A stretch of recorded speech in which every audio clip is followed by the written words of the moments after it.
Bismillahirrahmanirrahim. Assalamualaikum warahmatullahi wabarakatuh. Innal hamdalillah nahmaduhu wa nasta'inuhu wa nastaghfiruh wa na'udzu billahi min shururi anfusina wa min sayyiati a'malina. Man yahdihillahu fala mudilla lahu wa man yudlil fala hadiya lahu. Asyhadu an la ilaha illallah wahdahu la syarika lahu wa asyhadu anna Muhammadan 'abduhu wa rasuluh. Qala Allah ta'ala fi kitabihil aziz: Ya ayyuhalladzina amanu taqullaha haqqa tuqatih wa la tamutunna illa wa antum muslimun. Ya ayyuhan nasu taqu rabbakumul ladzi khalaqakum min nafsin wahidah wa khalaqa minha zawjaha wa batha minhuma rijalan katsiran wa nisaa'a wattaqullaha alladzi tasaaluna bihi wal arham innallaha kana 'alaikum raqiba. Ya ayyuhalladzina amanu taqullaha wa qulu qawlan sadida يصلح لكم أعمالكم ويغفر لكم ذنوبكم ومن يطع الله ورسوله فقد فاز فوزا عظيما. أما بعد فإن أصدق الحديث كتاب الله وخير الهدي هدي محمد صلى الله عليه وسلم وشر الأمور محدثاتها وكل محدثة بدعة وكل بدعة ضلالة وكل ضلالة في النار. Segala puji yang paling sempurna kita persembahkan hanya kepada Allah Tabaraka wa Ta'ala, Rabb penguasa dan pemilik semesta alam, yang telah menyempurnakan agama ini dan telah menyempurnakan segala nikmat-nikmatnya untuk kita sekalian,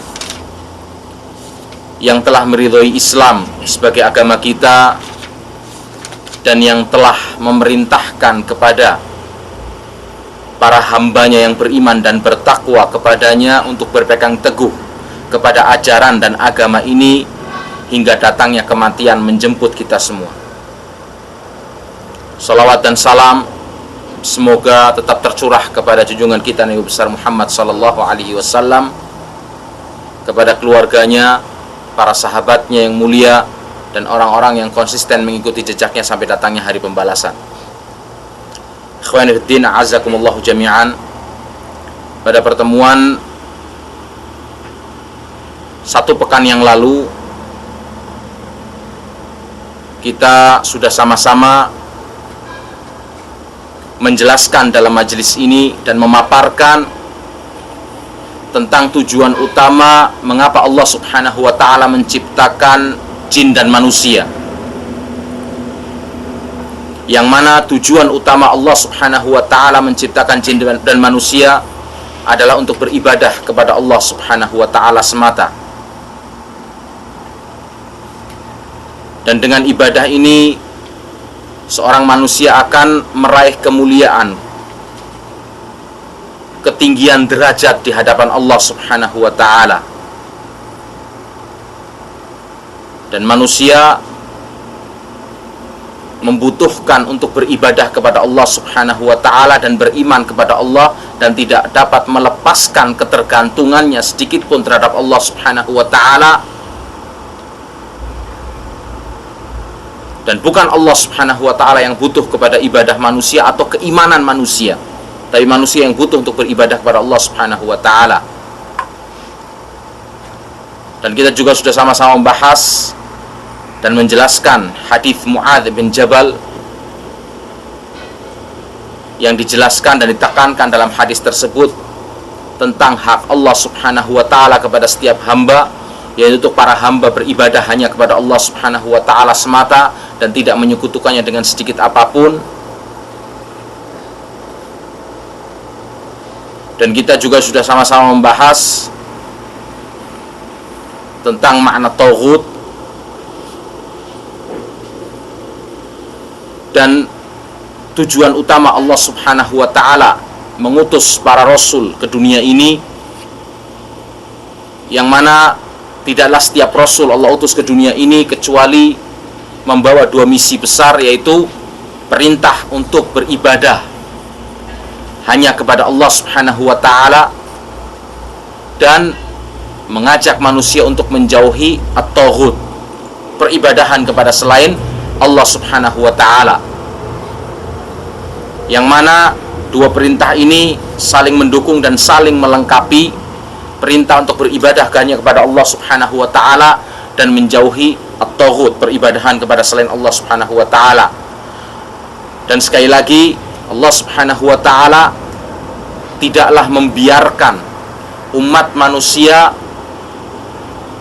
berjalan sendiri dalam mencari tata cara dan praktek peribadahan kepada Allah Subhanahu wa ta'ala. Akan tetapi Allah utus para rasul dan Allah turunkan kitab-kitab sucinya untuk menuntun mereka para manusia supaya tahu, mengerti bagaimana tata cara peribadahan yang benar kepada Allah, tata cara peribadahan yang diinginkan oleh Allah Subhanahu wa ta'ala untuk dilakukan oleh kita para hamba, dan bukan menuruti hawa nafsu kita. Ini secara ringkas apa yang kita sampaikan pada pertemuan minggu yang lalu. Nah, sekarang kita pada pertemuan pagi yang mulia ini masuk kepada pokok pembahasan tentang prinsip peribadahan yang benar atau prinsip-prinsip peribadahan yang benar kepada Allah Subhanahu wa ta'ala. Karena sesungguhnya ibadah yang Allah telah syariatkan kepada kita semua melalui lisan utusannya yang mulia, Nabi kita Muhammad sallallahu alaihi wasallam, dibangun di atas fondasi dan pokok yang kokoh dan kuat lagi baku. Dan kita bisa simpulkan dalam beberapa poin berikut ini, yang mana poin-poin ini adalah merupakan poin-poin yang akan mendukung keabsahan dan kebenaran ibadah kita kepada Allah Subhanahu wa ta'ala. Poin pertama yang harus kita ketahui tentang prinsip peribadahan yang benar kepada Allah Subhanahu wa ta'ala adalah bahwasannya ibadah di dalam Islam, ibadah di dalam syariat Islam bersifat tauqifi. Seperti tadi saya telah jelaskan, dan pada pertemuan minggu yang lalu juga sudah saya jelaskan bahwasannya tujuan utama Allah Subhanahu wa ta'ala mengutus para rasul ke dunia ini adalah untuk menjelaskan kepada umat bagaimana tata cara peribadahan yang benar yang harus diikuti oleh setiap hamba sesuai dengan keinginan Allah. Ingat, sesuai dengan keinginan Allah Subhanahu wa ta'ala dan bukan keinginan hawa nafsu manusia.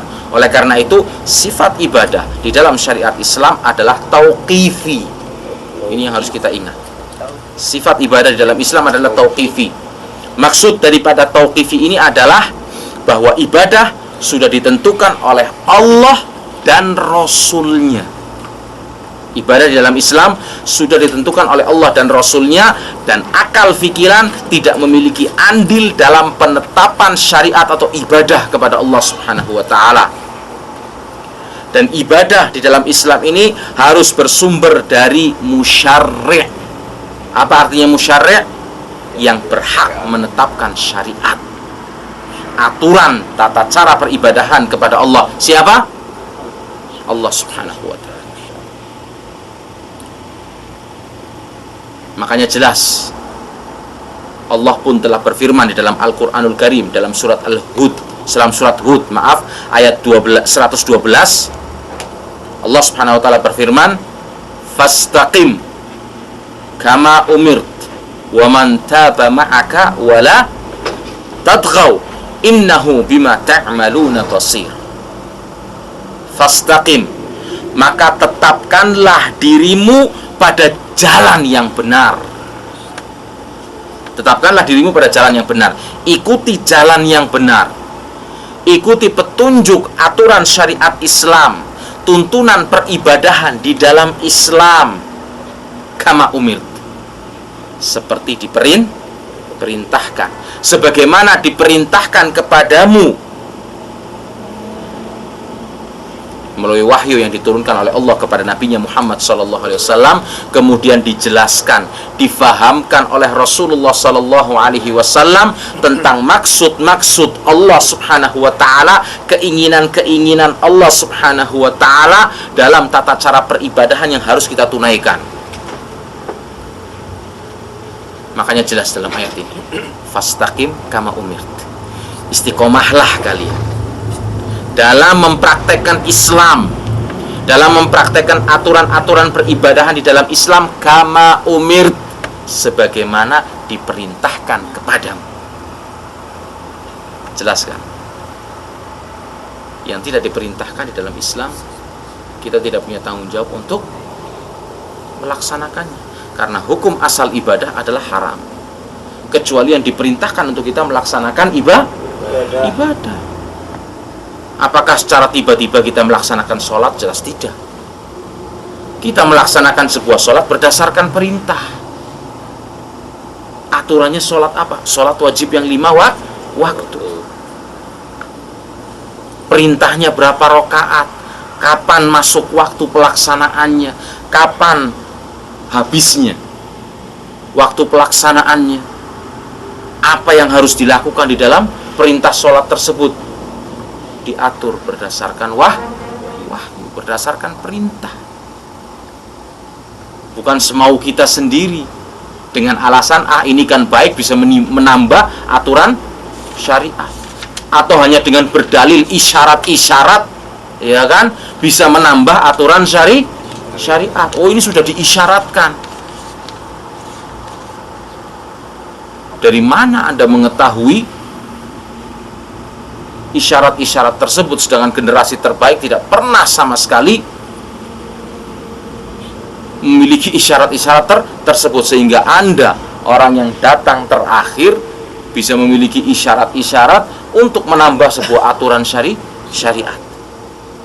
Dalam surat Al-Jathiyah ayat 18, Allah Subhanahu wa taala berfirman, dalil lain dijelaskan, "Tsumma ja'alnaka 'ala syari'atin minal amri fattabi'ha wa la tattabi' ahwa'al ladzina la ya'lamun." Kemudian kami jadikan kamu, wahai Muhammad sallallahu alaihi wasallam, ala syari'atin, berada di atas suatu syariat, peraturan dalam urusan agama. Yang aturan dan syariat ini datangnya dari mana? Allah Subhanahu wa taala. Kami jadikan engkau, wahai Muhammad sallallahu alaihi wasallam, berada di atas suatu syariat, peraturan, tata cara dalam beribadah kepada Allah Subhanahu wa taala dari urusan agama ini. Fattabi'ha. Allah gunakan kalimat apa? Ittiba. Fattabi'ha. Ikuti aturan tersebut, syariat tersebut. Wala tattabi' ahwa'al ladzina la ya'lamun, dan janganlah kamu ikuti hawa nafsu orang-orang yang tidak mengetahui sama sekali tentang agama ini, atau mengetahui tapi karena kemaslahatan hawa nafsu diri atau karena dunia yang ingin dia dapatkan, dia selewengkan kebenaran dari hakikat yang sebenarnya. Dalam surat Al-Ahqaf ayat 9 Allah berfirman, "In attabi'u illa ma yuha ilayya." Ini Rasulullah SAW diperintahkan untuk berikrar. Surat Al-Ahqaf ayat 9. In attabi'u, aku tidak lain hanyalah mengikuti apa yang diwahyukan kepadaku. In attabi'u, menggunakan kalimat ittiba juga. Aku, Rasul, utusan Allah, duta besar Allah, yang diperintahkan untuk membawa aturan syariat ini untuk disampaikan kepada umat manusia, tidak ada kesempatan kecuali untuk berittiba. In attabi'u illa ma yuha ilayya, sungguh aku tidak lain hanyalah mengikuti apa yang diwahyukan kepadaku, dan apa yang dilakukan oleh Rasulullah sallallahu alaihi wasallam, baik dari ucapan dan perbuatannya, baik yang bersifat ketetapan perkataan beliau atau perbuatan Rasulullah sallallahu alaihi wasallam yang jadi sebuah hadis, itu adalah merupakan wahyu Allah. Sebagaimana Allah jelaskan dalam ayat lain, "Wa ma yantiqu 'anil hawa in huwa illa wahyun yuha." Rasulullah tidak mengucapkan dengan hawa nafsunya, akan tetapi wahyu yang disampaikan sebagai pembawa misi syariat Islam. Ini poin pertama dari prinsip peribadahan di dalam Islam yang harus diketahui oleh setiap muslim. Dengan ini dia akan tahu bagaimana cara beribadah yang benar kepada Allah Subhanahu wa taala. Dengan ini dia akan tahu bahwa beribadah di dalam Islam harus dibangun dengan ilmu, perintah Allah dan Rasulnya. Kemudian yang kedua, ibadah di dalam Islam harus dilakukan dalam keadaan ikhlas karena Allah Subhanahu wa ta'ala dan suci dari pengaruh kesyirikan. Ibadah yang kita lakukan harus dilakukan dengan secara ikhlas, dalam keadaan ikhlas, hanya mengharap pujian, sanjungan semata dari Allah Subhanahu wa ta'ala dan suci dari pengaruh syirik. Ikhlas berarti kita mensucikan hati kita, memurnikan niat kita untuk beribadah hanya kepada Allah Subhanahu wa ta'ala. Atau pengertian seperti yang dijelaskan oleh para ulama adalah al-ikhlas an la tatluba ala amalik syahidan ghairallah wala mujazian siwah. Ini sebuah pengertian yang sangat indah sekali yang dijelaskan oleh para ulama.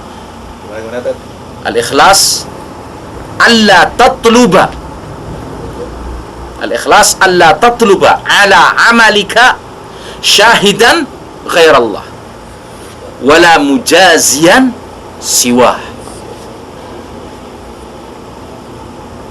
Ikhlas ialah seseorang tidak meminta kesaksian atas ibadahnya kecuali dari Allah Subhanahu wa ta'ala semata. Kita tidak minta kesaksian dalam peribadahan kita kecuali dari Allah Subhanahu wa ta'ala, dan tidak mengharap balasan kecuali dari Allah. Kita tidak mengharap balasan dari selain Allah dalam beribadah. Makanya ketika seluruh manusia beribadah dengan aturan yang tidak disyariatkan di dalam Islam, walaupun Anda sendiri yang mengikuti aturan syariat dengan secara benar, maka Anda yang dikatakan sebagai seorang yang benar, bukan banyaknya atau mayoritasnya orang yang terjatuh dalam perbuatan atau lumpur bid'ah tersebut. Dan Allah Subhanahu wa ta'ala berfirman di dalam surat Al-Kahfi ayat 110, Qul innama ana basyarum mithlukum yuha ilayya annama ilahukum ilahu wahid faman kana yarju liqa'a rabbih falyamal amalan saliha wala yushrik bi'ibadati rabbih ahada. Katakanlah, sesungguhnya aku ini hanyalah seorang manusia seperti kamu sekalian yang diwahyukan kepadaku bahwasannya Tuhanmu itu adalah Allah Subhanahu wa ta'ala semata yang Maha Esa. Faman kana yarju liqa'a rabbih, barang siapa yang berharap perjumpaan dengan Tuhannya, berharap ingin bertemu dengan Rabbnya, bertemu dengan Allah Subhanahu wa ta'ala, apa syaratnya? Falyamal amalan salihah, beramal solehlah. Dan ingat, sebuah amalan di dalam Islam tidak dikatakan sebagai amal yang soleh, amal yang baik, kecuali Anda lakukan amalan tersebut berdasarkan ilmu. Anda lakukan amalan tersebut berdasarkan perintah, aturan, tuntunan, prosedur yang telah ditetapkan oleh Nabi kita Muhammad sallallahu alaihi wasallam, dicontohkan oleh Nabi kita Muhammad sallallahu alaihi wasallam, baru itu yang dikatakan sebagai amal soleh. Falyamal amalan solihah, ada kriterianya, amal soleh. Soleh artinya baik. Amalan dalam Islam tidak dikatakan sebagai amal yang baik kecuali dilakukan sesuai dengan tuntunan, aturan dan prosedur yang telah dicontohkan oleh Nabi kita Muhammad SAW. Yang kedua, wala yusyrik bi ibadati rabbih ahada, dan jangan sampai mempersekutukan seorang pun dalam beribadah kepada Allah Subhanahu wa ta'ala, menyertakan niat kepada selain Allah dalam beribadah kepada Allah Subhanahu wa ta'ala. Karena ibadah jika tersampur dengan perbuatan syirik, maka ibadah itu tidak akan bernilai apa-apa dan tidak akan menuai hasil atau mendapatkan pahala dari Allah Subhanahu wa ta'ala. Sedangkan Allah telah berfirman dalam surat Al-An'am ayat 88, walau asyraku lahabita anhum ma kanu ya'malun. Seandainya mereka mempersekutukan Allah Subhanahu wa ta'ala, para manusia, niscaya lenyaplah amalan mereka yang telah mereka kerjakan, tidak mendapatkan balasan apa-apa. Dalam surat yang lain, yaitu surat Az-Zumar ayat 65 dan 66, Allah Subhanahu wa taala berfirman, "Walaqad uhiya ilaika wa ilal ladzina min qablik la in asyrakta la yahbatanna 'amaluk wa la takunanna minal khasirin." Dan sungguhnya telah diwahyukan kepadamu